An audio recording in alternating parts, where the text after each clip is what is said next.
Be me, name is Garrett. 33 years old, sitting in a Munich beer garden with my German colleagues. We just finished a project 3 weeks ahead of schedule. My boss Klaus raises his glass and says, "Good work. The timeline projections were accurate." That's it. No long speech, no excessive praise. Just acknowledgement of facts. 2 years ago that would have bothered me. Now I understand it's the highest compliment. In Germany, respect is shown through honesty. Not through empty words designed to make you feel good. It took me a long time to learn that. And it took an American HR manager to remind me why it matters. But I'm getting ahead of myself. Let me start from the beginning. 3 years ago, I was working at an automotive company in Detroit. Operations analyst, decent job, decent pay. Company was struggling though, losing market share. Then we got acquired by a German manufacturer, Muller Automotive, based in Munich. Big company, 3,000 employees globally, excellent reputation. They kept most of the American staff but offered relocation packages for people willing to work at headquarters. I was 30, single, no real ties to Detroit. Thought it could be an adventure. Applied for an operations manager position in Munich. Got the job and moved to Germany. First week was a culture shock. Not the language, I'd taken German in college. Could get by okay with daily conversations. The shock was how people communicated. My first meeting with my new boss Klaus. He reviewed my transfer paperwork and said, "Your experience is adequate, but you lack European market knowledge. You will need to learn quickly, or you will struggle." I sat there stunned. In America, my boss would have said, "We're so excited to have you on the team. Your experience is valuable and we can't wait to see what you bring." Even if they thought I was underqualified. Klaus just stated facts. I walked out of that meeting feeling like I'd already failed. Called my mom that night, almost ready to quit. She talked me off the ledge. Said, "Give it time. Different cultures communicate differently. Doesn't mean they don't like you." First month was rough. Every interaction felt like criticism. Project meeting, a colleague named Stefan said, "Your timeline estimate is unrealistic. You haven't accounted for supplier delays." In America, someone might say, "Great start on the timeline. Maybe we could explore some additional factors." Stefan just said I was wrong. Directly, in front of everyone. I felt humiliated. But then something interesting happened. After the meeting, Stefan came to my desk. Showed me historical data on supplier delays. Spent an hour helping me adjust the timeline. He wasn't attacking me. He was correcting an error. So, it could be fixed before causing problems. In America, that error might have been gently hinted at. Then ignored when I didn't pick up on the hint. Then blown up into a crisis 3 months later. Here it was identified and solved in one day. That was my first lesson in German directness. It's not about being mean. It's about being efficient. Problems identified clearly get solved quickly. Problems hidden behind nice words fester and grow. Second month, I started adapting. Learned to hear feedback as information, not insults. When Klaus said your report needs more detail on cost analysis, I heard add more cost analysis. Not Klaus hates my work and thinks I'm incompetent. When my colleague Ingrid said this process is inefficient, we should change it, I heard, let's improve this together. Not Ingrid is attacking my work. The adjustment was difficult but liberating. No more guessing what people really meant. No more reading between lines that might not exist. No more anxiety about hidden criticism. Everything was on the surface. If someone had a problem, they said it. If they didn't say it, there was no problem. Simple. 6 months, and I had my first performance review. In America, these were always awkward. Managers would spend 20 minutes praising you, then slip in one vague criticism disguised as an opportunity for growth. You'd leave confused about whether you were doing well or poorly. Klaus's review took 15 minutes. He said your first quarter was below expectations due to learning curve. Your second quarter showed significant improvement. You need to develop stronger relationships with the production team. Your technical analysis skills are excellent. Continue current trajectory and promotion is possible in 18 months. That was it. Clear assessment of past, specific area for improvement, honest projection of future. No anxiety, no confusion, no wondering what he really meant. I knew exactly where I stood. First year, I became a convert to German directness. Started applying it in my own communication. When a team member made an error, I told them directly. Then helped them fix it. No sandwich feedback where you hide criticism between compliments. No hints and suggestions that might be missed. Just clear identification of problems and collaborative solutions. My team's performance improved significantly because issues got addressed immediately. Not weeks later, when they'd become crises. Year 2, I got promoted to Senior Operations Manager. A larger team, more responsibility, better salary. Klaus told me you've adapted well to our culture. Your directness has improved team efficiency. Continue this approach. I felt proud. Not because he'd showered me with praise, but because his factual assessment meant I was genuinely doing well. In Germany, the absence of criticism is the compliment. If they're not telling you something's wrong, you're doing it right. Life was good. Career was thriving. I'd found a communication style that actually made sense. Then everything changed. Muller Automotive's American subsidiary was struggling. Productivity issues, high turnover, low morale. German leadership decided to send support. But American leadership pushed back. Said they didn't need German interference. Compromise was reached. Americans would send an HR representative to Munich to create alignment between cultures. Help Germans understand American communication needs. Her name was Christine Palmer, 41 years old, head of HR development from the Detroit office. Arrived with a mandate to modernize our people practices. First week she observed meetings and interviewed employees. I was one of her interviews. She asked how I found the communication style here. I said direct but effective. I've learned to appreciate it. She nodded but looked skeptical. Said many Americans struggle with German bluntness. It can feel harsh and unwelcoming.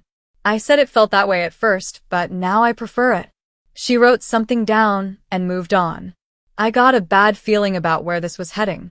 Week 2, Christine presented her findings to leadership. I wasn't there, but Klaus told me about it afterward.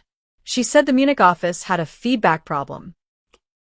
Communication was too harsh and direct. Employees were afraid to make mistakes. The environment was psychologically unsafe. Klaus said the German executives looked confused. They asked for specific examples. Christine cited a meeting where a manager told an employee their work was substandard. Germans asked if the work was actually substandard. Christine said that wasn't the point. The point was how it made the employee feel. Germans said if the work was substandard, the employee needed to know. How else would they improve? Christine said there are ways to deliver feedback that don't damage self-esteem. Germans asked if self-esteem improved bad work. Meeting ended without resolution. But Christine had authority from the American parent company. Muller had taken significant U.S. investment 2 years earlier. Americans had influence even if Germans had operational control. Christine was authorized to implement pilot programs, testing more supportive feedback methods. Week 3, the pilot programs began. Starting with my department because I was American.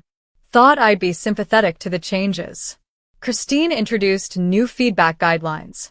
All criticism must be preceded by positive observations. Use I statements instead of you statements. Focus on feelings and impact rather than facts and outcomes. Never give negative feedback in group settings. Schedule private conversations for any concerns. My German team members were bewildered. Stefan asked why we would hide problems from the group. If something is wrong, everyone should know so everyone can help fix it. Christine said public criticism creates shame and fear. Stefan said hiding problems creates confusion and delays. Christine said we'd try her approach for 3 months. First month under the new guidelines. A team member named Lucas made a significant error in production scheduling. Old approach, someone would say immediately. Lucas, this schedule doesn't account for the maintenance window. We need to adjust. Problem identified. Problem solved. Everyone moves on.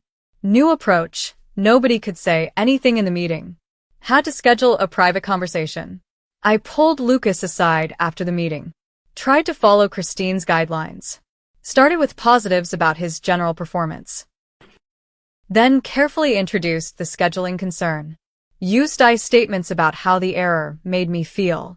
Lucas looked at me like I was having a stroke. Said, Garrett, just tell me what's wrong. I said the schedule doesn't account for maintenance. He said, okay, I'll fix it. Why didn't you say that in the meeting? I said, new feedback guidelines. He laughed and said this is ridiculous. But the damage was already done. By the time I'd had my private conversation with Lucas, 2 hours had passed. Production had already started working from the flawed schedule. We had to halt and restart. Cost us half a day of productivity. In the old system, that error gets caught in 30 seconds. Stefan says, Lucas, check the maintenance window. Lucas says, good catch.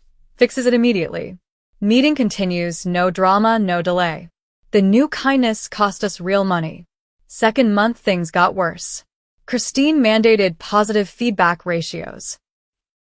For every piece of constructive criticism, managers had to give 3 pieces of positive feedback. My Germans started gaming the system. They'd say 3 obviously true positives. You came to work today, you're wearing appropriate clothing, you have a computer. Then deliver the actual feedback they needed to give. Christine saw this happening and got angry. Said they were undermining the spirit of the initiative. Klaus defended them. Said they were following her rules exactly as written. If the rules produced absurd results, maybe the rules were the problem.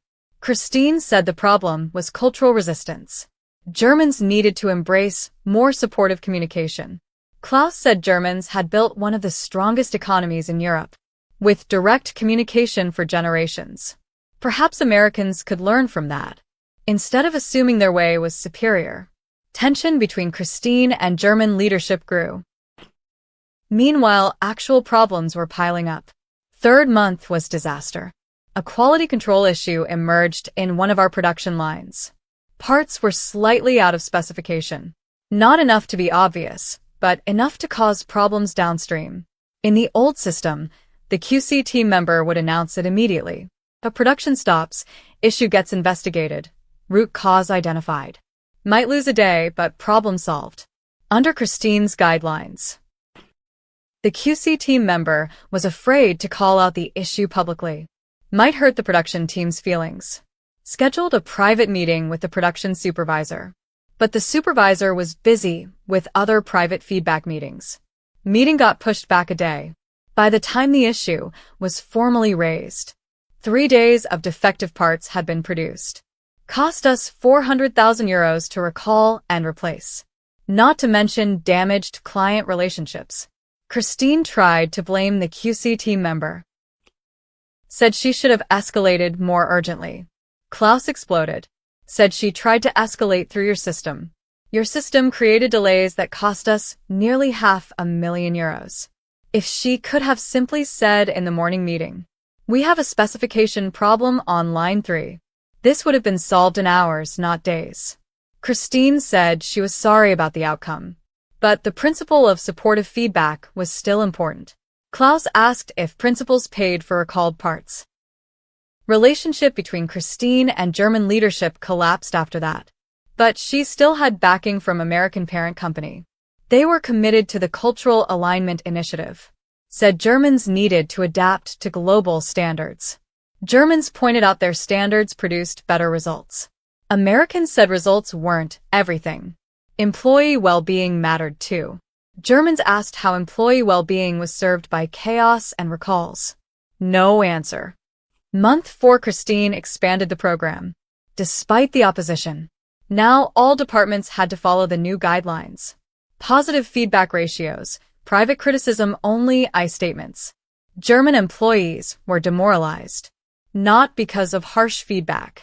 Because they couldn't do their jobs effectively. Problems that used to be solved in minutes took days. Communication that used to be clear became confusing. Meetings that used to be productive became performances. Everyone saying nice things nobody believed, while real issues went unaddressed. I watched my adopted culture being dismantled by someone who thought she was helping. Started documenting everything. Every delayed decision caused by feedback guidelines. Every cost incurred from slow problem identification. Every employee complaint about the new system. Germans are good at documentation. I'd learned that too. Month 5 employee satisfaction surveys came back. Christine expected vindication. Finally, employees would confirm they felt safer and more supported. Results were devastating for her. Satisfaction had dropped 23% since she arrived. Comments were brutal with German directness. The new feedback system prevents us from solving problems. I feel less respected because managers won't tell me the truth.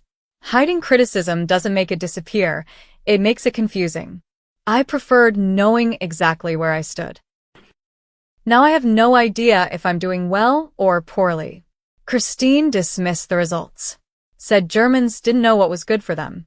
They'd been conditioned by harsh culture. Couldn't recognize supportive environment when they experienced it. That condescension was the final straw for Klaus. He went to the German CEO directly. Presented 6 months of documentation. Productivity down 18%. Quality incidents up 340%. Employee satisfaction down 23%. Direct costs from delayed problem identification over 600,000 euros. All correlating exactly with Christine's initiative implementation. CEO called an emergency board meeting. Americans and Germans together. Klaus presented the data methodically. Every metric, every incident, every cost. Germans on the board were already convinced. Americans were harder to persuade. Then Klaus did something clever. He asked Christine to respond to a hypothetical. If an employee is doing something wrong that costs money, should they be told clearly and immediately? Or should we schedule a private meeting with positive feedback first? Christine said the private meeting approach was more humane. Klaus asked even if the delay costs hundreds of thousands of euros. Christine hesitated. Klaus said in Germany, "We respect employees enough to tell them the truth. Immediately, clearly, without games. We believe adults can handle honest feedback. We believe hiding problems behind nice words is actually disrespectful. It assumes employees are too fragile for reality. Our employees are not fragile. They are professionals who want to do good work.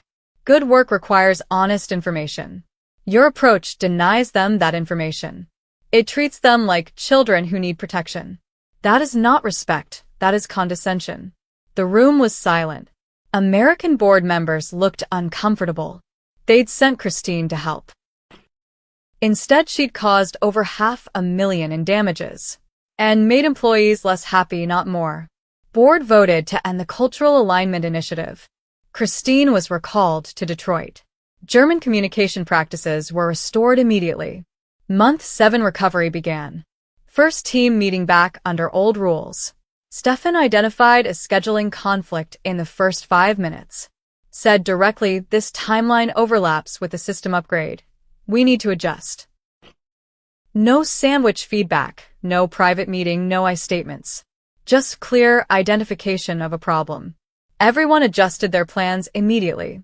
Meeting ended on time with all issues resolved. I almost cried with relief. The efficiency, the clarity, the respect for everyone's time. This is how work should be. Following months, productivity recovered. Quality incidents dropped back to normal levels. Employee satisfaction climbed back up. Germans were relieved to have their culture back. Even the Americans in the Munich office preferred it. We'd all learned that directness wasn't cruelty. It was efficiency, clarity, and genuine respect. Christine returned to Detroit. Heard she was reassigned to a different role. No longer implementing cultural initiatives. Don't know if she learned anything from the experience. Probably still thinks Germans were too resistant to change. Never considering that maybe her change was the problem. Year later, Klaus and I had a beer after work. He thanked me for the documentation I provided. Said it helped make the case to the board. I said I was just protecting a culture I'd come to love. He nodded and said, "You understand now why we communicate this way." I said, "I do. It's not about being harsh. It's about respecting people enough to tell them the truth. Trusting them to handle reality. Solving problems before they become crises." He said, "Exactly.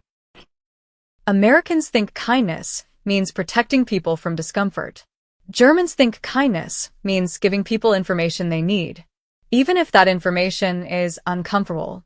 Which approach actually helps people improve? The comfortable lie or the uncomfortable truth? I said the truth, obviously. He raised his glass. Said, "Then you are German now." I laughed and drank to that. Highest compliment I could receive. 2 years later, I'm still here.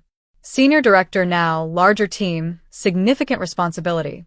Still practicing German directness every day. When someone makes an error, I tell them clearly, then help them fix it.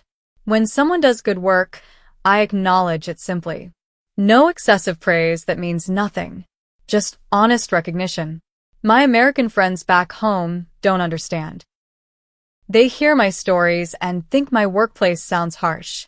I tell them it's the most supportive environment I've ever worked in. Because support means helping people succeed, not protecting them from reality.